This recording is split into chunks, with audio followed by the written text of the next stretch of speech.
Okay, biology form 5. We continue.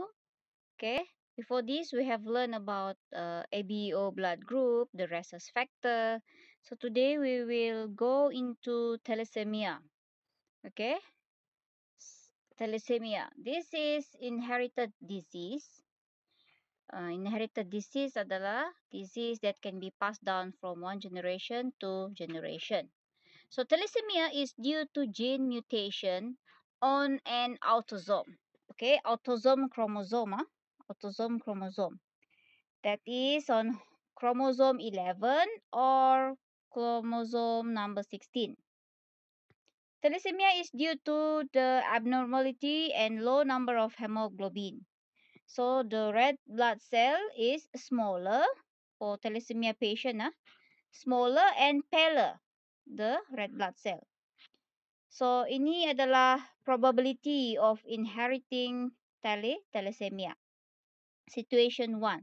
So, before that, we go to this one. Key, triangle di sini. Triangle di sini adalah mother. Circle di sini father. And yang square di sini children. Children. So, situation number 1. Mother dia normal. So, pink color normal lah. Yang blue color itu thalassemia. Kalau yang mix itu ada macam ini, ada pink, ada blue, itu carrier. Okay, carrier. So, when normal mother dia kahwin dengan father yang carrier. So, dia punya kebarangkalian, possibility anak dia adalah, so here, pink, and pink. So, anak pink juga. So, normal lah. So, another one, pink and blue. Dia jadi pink blue. So, pink blue carrier. So, dia punya nisbah atau ratio anak dia normal dan carrier adalah 1:1. Okay? So, maksudnya 50%, 50% lah. 50% anak dia mungkin normal, 50% lagi anak dia carrier. Okay, carrier.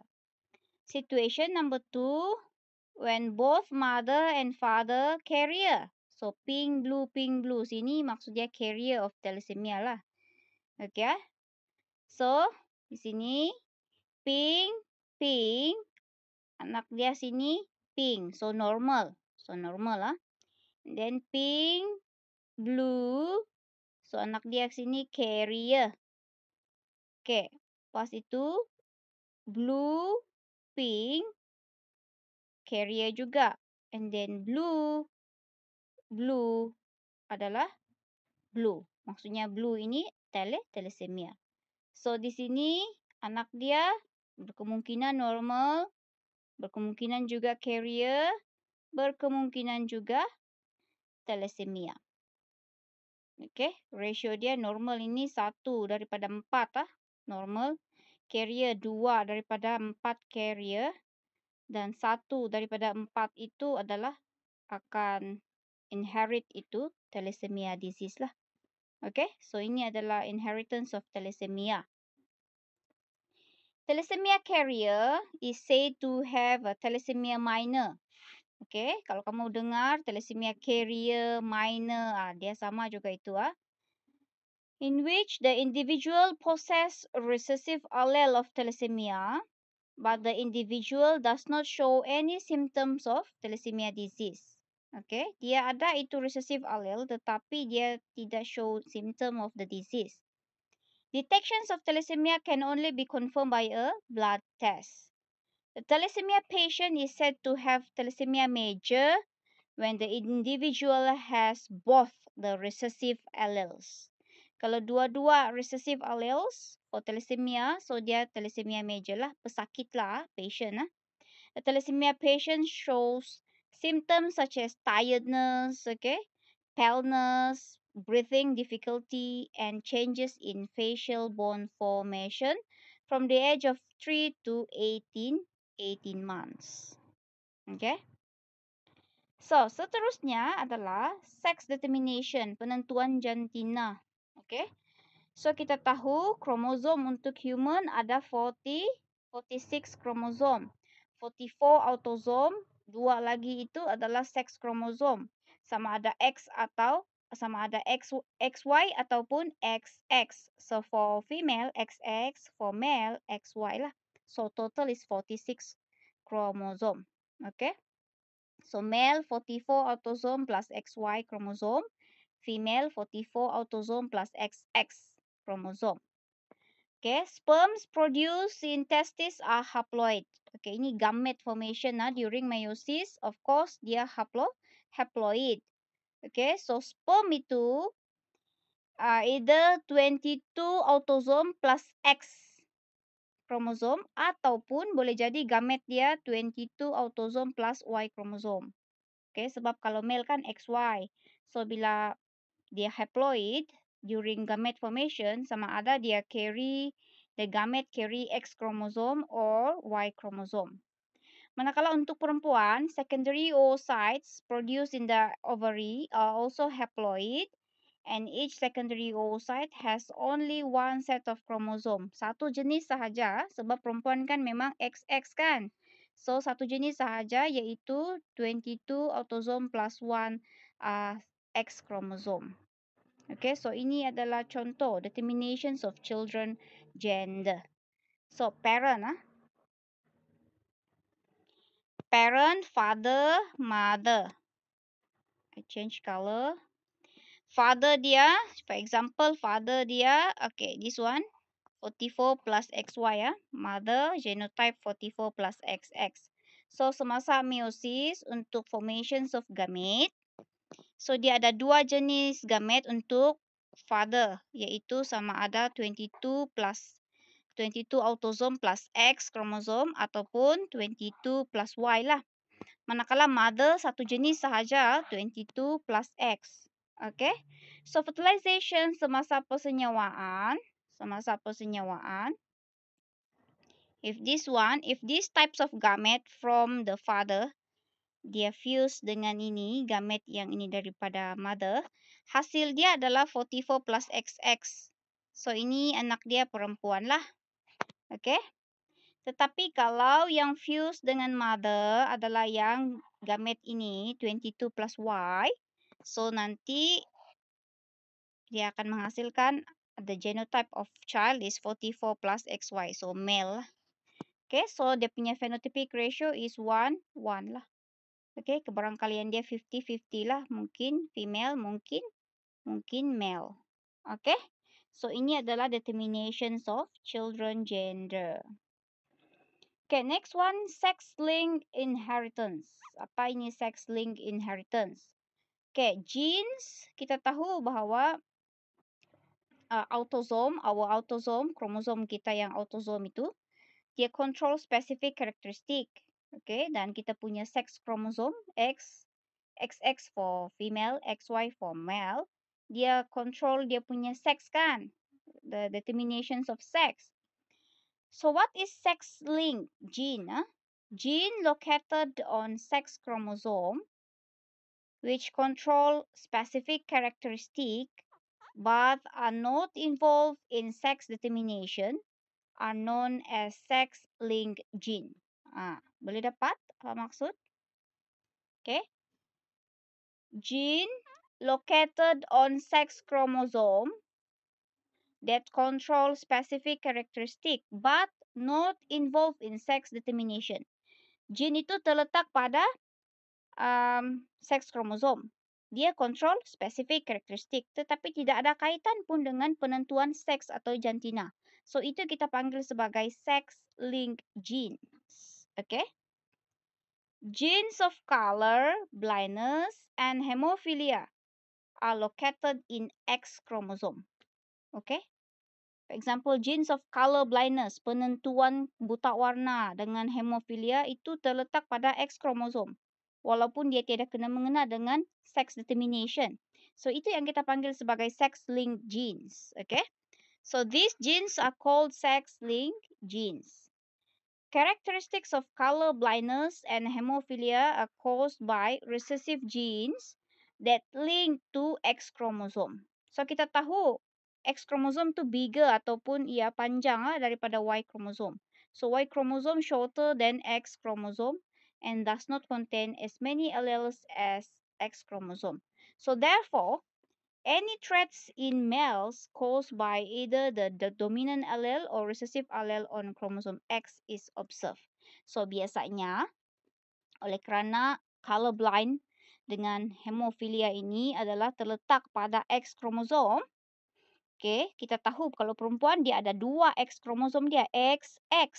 Okey, XX. Kalau kedua-dua X kromosom perempuan itu mengandungi gene untuk color blindness dengan hemofilia, barulah dia akan ada itu color blind dengan atau hemofilia. Tetapi, okey, kalau perempuan kan ada 2. So, kalau dua-dua ini mengandungi gene untuk color blind, for example, so anak perempuan itu color blind lah. Okey, tetapi kalau lelaki, oleh kerana kalau lelaki dia punya kromosom XY kan. Okey, XY. Kalau satu sahaja ini X dia mengandungi gene untuk color blind, automatik terus dia color blind. Okey, so sebab itu selalunya kebanyakan yang menderita color blind dengan hemofilia ini adalah di kalangan lelaki. Okey, di kalangan lelaki. So kita tengok into detail lah, color blindness. This is a condition in which a person cannot differentiate some specific colors such as red and green. Okay, color blindness is caused by recessive allele found in the X chromosome, and most people with color blindness are males. Okay, so daripada sini, dominant allele is represented by capital letter, whereas recessive allele is represented by small letter on X chromosome. So ingat di sini, okay, di sini X big B ya, X kemudian big B, capital B itu dominant. X di sini X small b itu recessive allele. So kalau male, okay, kalau male X kemudian ada big B kemudian Y itu normal normal.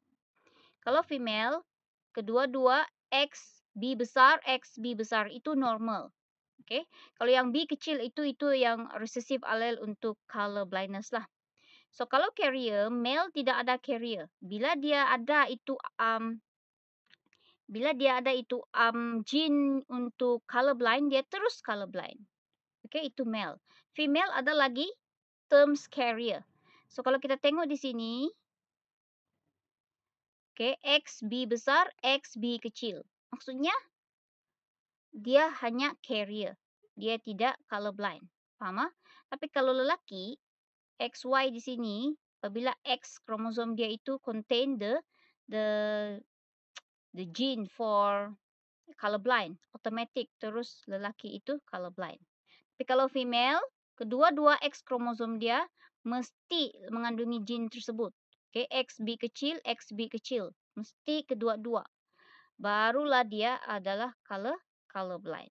Okay, so that's why lah kenapa male lebih banyak colorblind dengan hemofilia lah. Okay, so this one figure 11.20. 11.20 ini contoh lah. Contoh untuk test colorblind atau tidak. So ini kamu nampak ini nombor berapa? Ini nombor 36. So teacher tidak colorblind. So for example, ini adalah diagram for color blindness. When a man with normal sight marries with a woman with heterozygous for color blindness. So kita tengok this one is father. Okay, normal eyesight. So kalau kita tengok genotype dia X, B besar kan? Big B, capital B, Y. So dia normal lah. Kemudian mother ini kita tengok dia ada apa? Carrier, betul? Carrier. Tetapi dia punya eyesight itu masih normal, tetapi dia carrier. Sebab ada tu yang small letter di situ. Maksudnya dia carry the allele for color blind. Tapi dia masih normal lah. Tapi dia carrier lah. Normal eyesight tapi dia carrier. So, during meiosis, gamete formation. So, now, gamete untuk father itu sama ada X, okay, atau Y. Kemudian mother, X, B besar, X, B kecil. Okay, so maksudnya di sini dia carry itu alel untuk color blindness. Okay, kemudian bila nanti anak dia, so yang ini dengan yang ini, dia akan jadi XB besar, XB besar. Maksudnya ini girl normal lah. Girl normal. Seterusnya. Okay, seterusnya. If this one with this one. Apa jadi? Okay, apa jadi? Kalau ini dengan ini.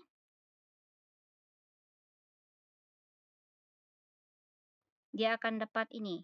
X capital B, X small b. So, ini dia girl and carrier lah. Carrier. Okay. Kemudian, if this one, Y dengan X big B. So, dia jadi normal boy. And last one, ini dengan ini ya. X with small b. Okay. And then Y. So, ini boy with color blindness. So, ini adalah genotype. Ini genotype kalau color blind. Okay. So, kalau kita perasan di sini, girl dia masih lagi normal side. Carrier only. Tetapi kalau boy, bila X kromosom dia carry itu alel untuk color blind, dia terus color blind. So, phenotypic ratio dia adalah 1, 1, 1, 1. Okay. Okay, seterusnya adalah hemofilia. Hemofilia ini adalah condition. Ni kita sudah pernah belajar. Hemophilia is a condition in which blood cannot clot in normal circumstances due to the lack of blood clotting factor. Okay, ini adalah penyakit keturunan di mana pembekuan darah itu tidak berlaku secara semula jadi ya, sebab kekurangan blood clotting factor. This can result in excessive internal or external bleeding dan membawa maut lah. Okay. Hemophilia is due to the presence of recessive allele in X chromosome. Sama macam color blind tadi ya. So, ini adalah recessive allele in the X chromosome, which causes male to be hemophilic. Okay. The female will only be hemophilic if both recessive alleles are present on both X chromosomes. Okay. So, kalau kita tengok phenotype male and female, phenotype normal male is X, big H atau capital H, Y. H di sini, big H is dominant, dominant untuk normal. Kalau H kecil itu adalah hemophiliac lah. Okay, so female X, H besar, X, H besar. Ini normal female. Kemudian male tidak ada carrier. Okay, tidak ada carrier. Bila dia carry itu alel untuk hemofilia, dia terus jadi hemofilik di sini. Sini ya. X, H kecil, Y. So, ini boy dan dia adalah hemofilik. Female, kalau salah satu sahaja X dia mengandungi small H, so ini carrier sahaja. Tapi kalau kedua-dua X dia ini carry itu H kecil, dua-dua. So, maksudnya dia recessive allele, dua-dua ada recessive allele hemofilia. So, ini dia adalah hemofilik. Okay. So, for example, this one, father, mother. Father normal, female. Mother dia carrier. Okay, mother dia carrier. So, genotype for the father is this one. Ini adalah genotype untuk mother.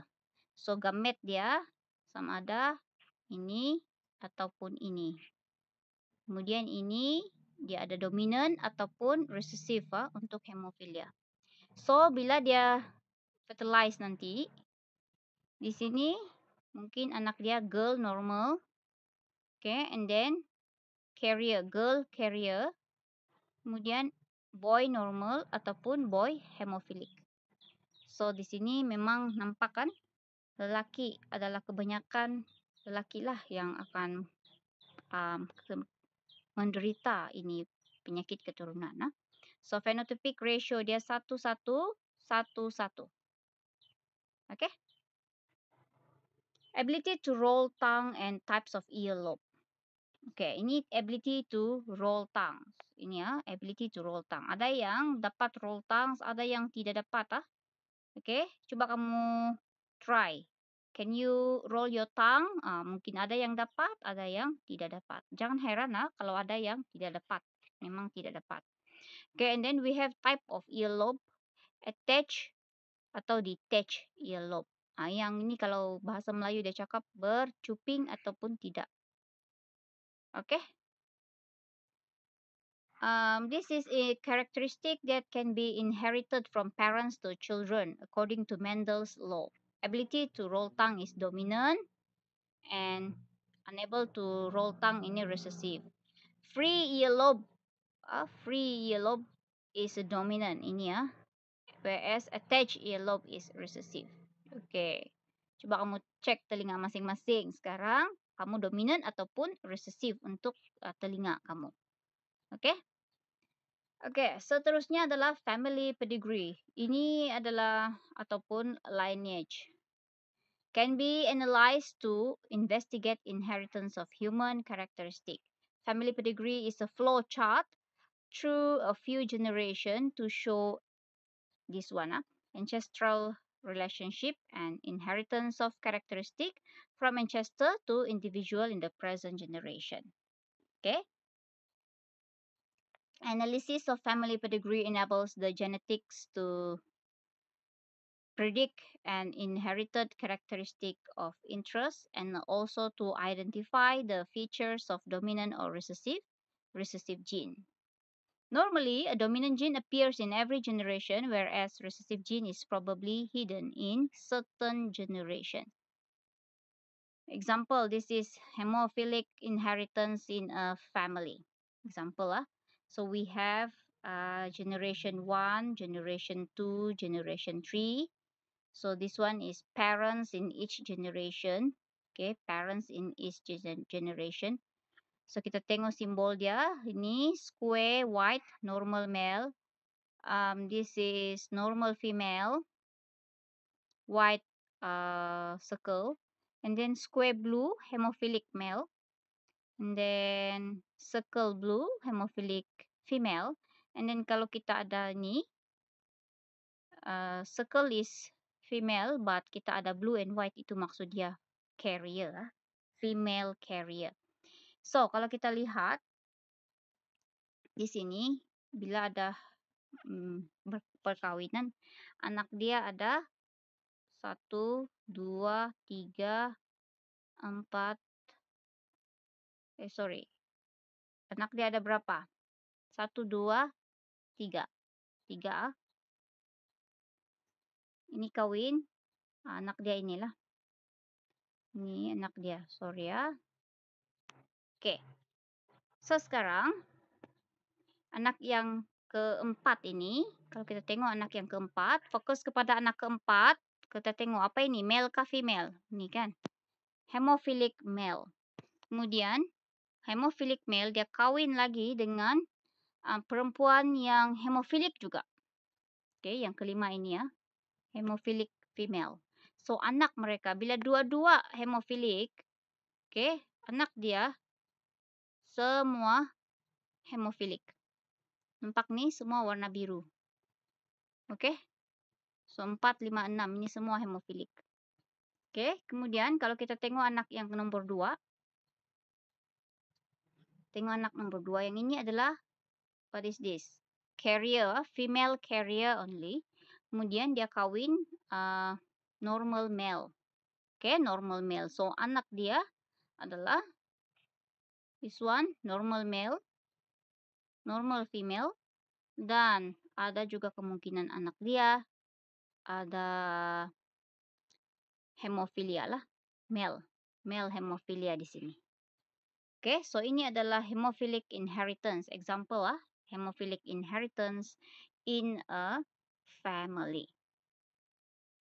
Okay, that's all for today. Thank you.